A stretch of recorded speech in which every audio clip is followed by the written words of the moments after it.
Chapter 4, 193. Advent of Death. Sonny gritted his teeth and groaned, feeling his whole body being slowly crushed by the monstrous chieftain of the Barrow Wraiths. One of his arms was pressed against his body, and the other one was, too, but just barely. If only he could free it. But no matter how hard he tried, the tyrant's hold was just too strong. Back in the gymnasium, the terrifying beast was lunging at the defenseless children. Its maw was wide open, the red shine of the ghostly flames burning in its eyes, reflecting from the jagged, sharp fangs.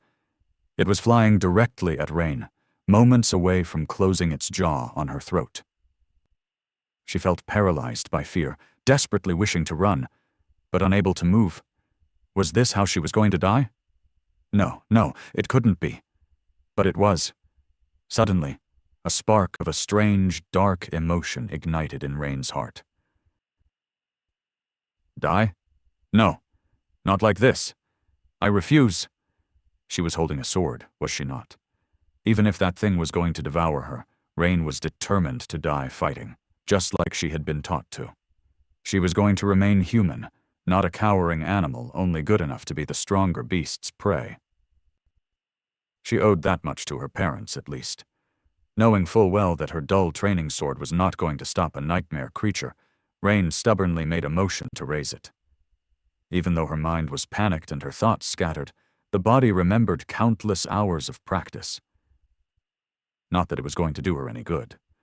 The hound was already so close that she could see every harrowing detail of its hideous snout and frothing maw.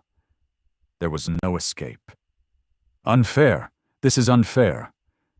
This childish thought appeared in her mind, as it had undoubtedly appeared in the minds of countless people just before they were killed. And then, something strange happened. Suddenly, two beautiful magenta lights ignited in the darkness to the side of the lunging creature. A moment later, a dark blade of a strange stone-like sword flashed out of the shadows and easily sliced through the abomination's neck, separating its head from its torso. A round shield made of something that resembled stone then appeared and swatted the headless body away from Rain, not allowing even a drop of blood to fall on her.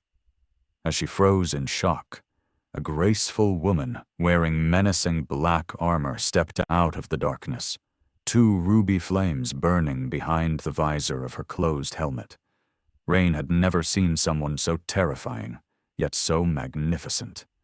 The woman glanced at her with indifferent calmness, and then turned around to easily pierce another hound with her stone-like sword, then sever one more in half with a swift, vicious strike. It was as though the flesh of the abominations offered her no resistance. 3. She just killed 3 nightmare creatures. And not only that, but she also killed them in the span of a second, with a confident, relaxed ease. Who is she? Before Rain knew what she was doing, she heard herself saying in a small voice, "Who are you?" The beautiful knight did not answer, and simply stood between the children and the advancing monsters, her back straight and solid like a stone wall.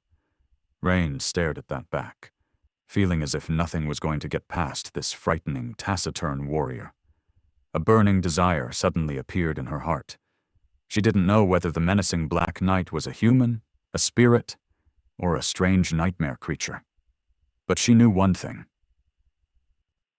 Strong. I want to be strong someday. Strong like her. In front of the gate, Sonny was slowly suffocating in the iron grip of the fallen tyrant. He was being brought closer and closer to the 3 burning red eyes, and as he did, it felt as if life itself was being sucked out of him, his mind balancing on the verge of breaking apart. What the hell? There had to be something that he could do, some trick he could employ to wrestle free, a memory he could summon, an enchantment he could activate.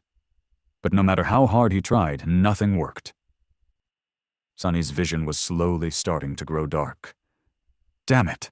I need to... He could have summoned the cruel sight if his hands were free, but they were not.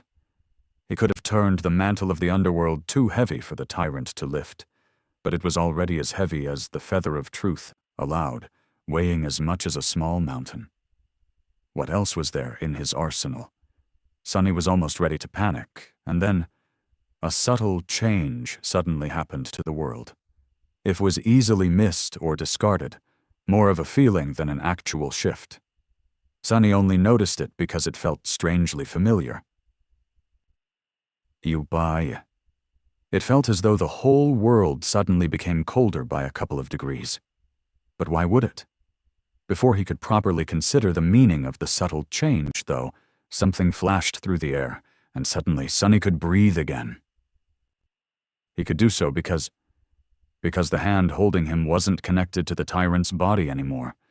The arm severed cleanly at the elbow. What? Sunny fell to the ground and rolled away as a fountain of seething blood shot out of the stump that used to be a Wraith chieftain's arm, evaporating and turning into a cloud of scorching red mist. What just happened? Steel reeling, he struggled to stand up and saw someone landing on a piece of rubble next to him. It was a beautiful woman who seemed to be in her late 20s. She was wearing a dark blue uniform with silver epaulets and leather boots, her short hair as black as a raven's feather, and her skin as white as snow. Her icy blue eyes were colder than the deepest reaches of a frozen hell. In her hand, the woman was holding a somber glaive, drops of boiling blood swiftly turning into ice on its slender blade. She looked like Death herself. Master Jet! Indeed, it was Soul Reaper Jet. The cavalry had arrived.